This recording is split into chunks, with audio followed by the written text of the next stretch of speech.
Hi guys, it's Kirsty Russell here from My Home Truths, here for another Facebook Live, which I do every Friday at 10 a.m. Here on My Home Truths.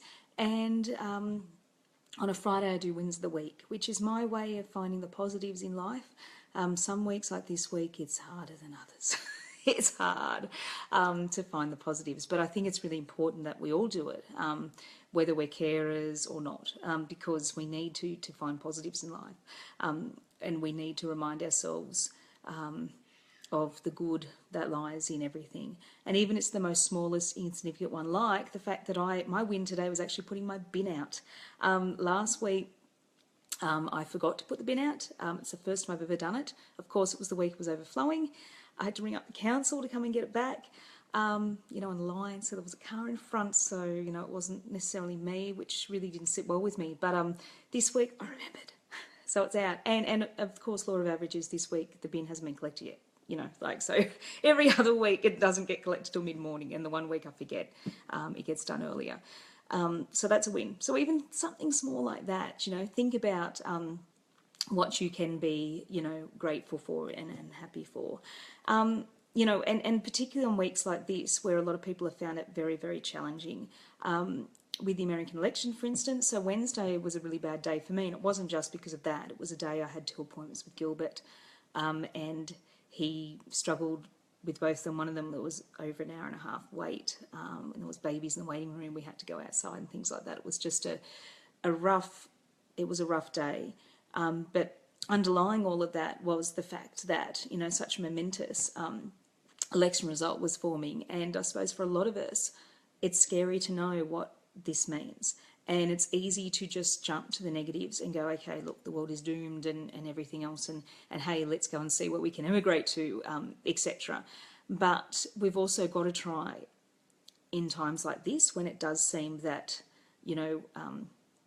things could go quite bad, we need to remain positive. We need to try and still find glimmers of hope. And we need to sort of have some sort of optimism that, we can get through this, and whatever happens, that we can keep our own sense of self, our own, I suppose, values, etc. intact. So that's what I've been trying to sort of cling on to this week, I guess, since I am, I'm not in America, obviously, but I'm a keen observer of world politics, and I'm also, I suppose, a human who worries about, fellow humans who may very well be in a difficult position very soon, particularly those that don't fit in with a conservative worldview. So my thoughts are with everybody in that respect, and I know that here in Australia we all felt quite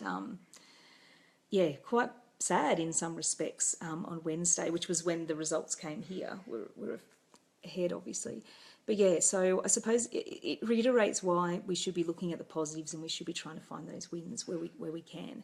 And so I can look back on Wednesday, and sure, it was a difficult day with all that going on, and it was a very difficult day with Gilbert. He was struggling and stressed and all that, but we got through it and we survived. And for instance, the ophthalmologist was happy with his vision. He has no issues, no further issues, I guess. He's 660 one eye and nearing 638 in the other, so his vision's actually stabilising quite well, and he's got very good functional use of the vision that he has, so we're very pleased with that. And obviously the fact we didn't have to get new glasses, that's a win, yay. So that was a good thing out of it. And I suppose out of the OT visit that we had beforehand, where he really struggled, she got to see what he's like, because school and OT and speech she was seeing towards the end, but a lot of them don't see what we see at home, and the behaviours, because he's very compliant and happy elsewhere. So it was a relief in a way that the OT got to see sort of what we deal with, and hopefully that will help give us some help in future. So she's given us some more ideas. So fingers crossed we can work on that. So I suppose the win, this is the thing, you try and find a win out of something that may not have been good or felt good at the time. And the win here was we got through it all, we survived it all, and hopefully we're going to get some more help. So that was good for us, and that was a good thing to come out of that day.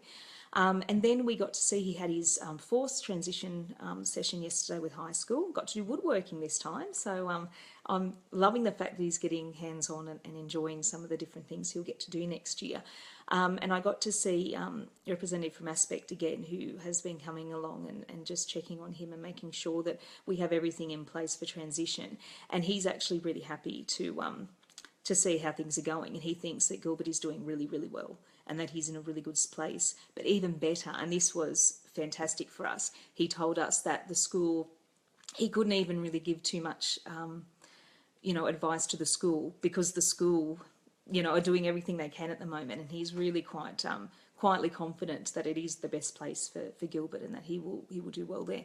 And as a parent, that's all you need to know. And that was a huge win for this week, to know that we've made the right decision. And that's huge. That's a big weight off my shoulders, that at this stage it is looking good, that he has no immediate concerns for him or anything that we really need to deal with. And that he's also advising us or helping us a little bit on some of the struggles we're having at home. And it's the same with a lot of families. Your child, they do their best, they work hard, they work through all of their fears and their stresses at school, and they get through the day, and then they come home and there's just nothing left. And we're doing what we can. I'm looking into some jet-proof clothing. They're an Australian company that do compression singlets and shirts, and they actually do a long sleeve shirt, and I'm thinking this might be a really good option. It will give Gilbert proprioceptive things, sorry, you can't see my arm, along his arm, but also it might even give him the ability to have a little bit of shade and a little bit of protection on his arms, because next year there's no long sleeve shirts at high school. He's got short sleeves. And for his albinism, we've been wearing long sleeve shirts. Well, he's been wearing long sleeve shirts all his life. So depending on I need to have a look at sort of what the sun protection factor and that sort of thing, if that's a factor in these clothing. But if so, that could kill two birds with one stone for us. It can give him some pressure during the day that might ease his stress and anxiety and mean that he's a little bit happier at home. And also it might be an unobtrusive way of giving him some sun protection as well. So he can still wear the uniform like everybody else, but just have this added layer of protection underneath. So that's something that we're looking into. In the process of buying a trampoline finally. Our trampoline died earlier in the year. We haven't had one since, and I know that that's a big thing that all the kids need. Just for fun, but also for their sensory input. So I actually got a swing set yesterday, so I've got the fun of putting that together this weekend, and hopefully the trampoline will be in soon, the one that we want, and we can get that set up as well, and so the kids can go back outside again, get some of that sensory input that they need and they crave, and hopefully doing that in the morning and in the afternoon, and on the weekends we'll give them what they need, and mean that it will be a little bit easier for us to deal with behaviours at home. So a win was, and that's another win, is actually going out and buying this stuff and having, I suppose, a way forward to help the kids further. But probably the biggest win of the week, and I foreshadowed this on Monday in my challenge post, was the fact that Matilda went on her first scout camp. Now, she's been doing Cub Scouts for, this is a third year in the scouting movement, but this year she moved this last term, from Cub Scouts to Scouts as she turned 11. And it's a big jump up. And I must say that she has taken to it beautifully. There was a few moments at the start she was a little bit worried, a little bit concerned. But I've been so proud of her in the way that she's been dealing with the pressure and dealing with the change in personnel and in the way things are run. And the biggest thing was this last weekend, which was her first Scout camp. She was the only girl. And she stayed, and she did beautifully. She had to be in a tent by herself, which was challenging for her. One of the leaders, God love him, backed up his ute and slept in the back of the ute next to a tent, because obviously all the boys were in a different tent. So it was so she had someone close by that so she didn't feel so alone. But it was the fact that she stayed there the whole weekend. She enjoyed it. She took on responsibility. I'm so proud of her and how far she's come. I've got to say on a side note, Scouts has been one of the best things that she has done. They're great. I think it's really worth considering for a child on the spectrum. Scouts provide hierarchies. There's people that all have roles. There's leaders of each of the packs and the patrols. There's routine, there's a uniform, you don't have to think about what you're going to wear. All of the activities they put together are very well researched and well sorted out, I must say, Scouts has been good, and they've got a bad rap in recent years, justifiably, for some of the issues that have gone on. But my own experience and with my local group has been nothing but positive. So I'm really, really pleased with that. And the other win of the week was my daughter put in an expression of interest, which I thought was great, to be a leader for next year. So she goes into year 6 next year, and she does a leadership day at school on Monday, and then we'll have an interview next week, and we'll just see where she goes from that. I love the fact that it's not necessarily a straight-out popularity contest at her school, that a short list of candidates are selected after the leadership day based on their EOI and also based on interviews they have with the principal and a parent representative. So I'm just so proud of her for putting herself out there and doing that. It would not be easy for her. She's a really responsible girl. I'm very proud of her. She wants to serve and help others. And I just really hope that, she can get something out of this. And if not, she's got some valuable experience to take her forward. She was a seconder in Cub Scouts, so she's had some leadership. She's done some leadership camps in the past. So, yeah, fingers crossed for her. But I think whatever happens, I'm really proud, and I think it's a win that she has the self-belief and the confidence that, she wanted to put her hand up and try this. And the fact that she will get some extra things out of it, like this leadership day and, the experience of having an interview and stuff like that, which will help her in a few years' time if she wants to go for jobs and things. So my message is, and the win of the week is, whatever your child's condition, whatever your child's strengths, weaknesses, etc., encourage them to shoot for whatever they want. There's nothing stopping our kids from doing anything they want to do. Gilbert got into a gifted and talented class. This is the kid who doesn't like doing work. So this will be very interesting next year. I don't know how it's going to work, but, he did it. He's a smart kid and he proved it. Even with a vision impairment, with autism, anxiety, he did this stuff and he proved that he could. My daughter is proving she can do Scouts. And proving that, she believes in herself. And, and I think she does have true leadership qualities. She just needs the experience and opportunity to show that.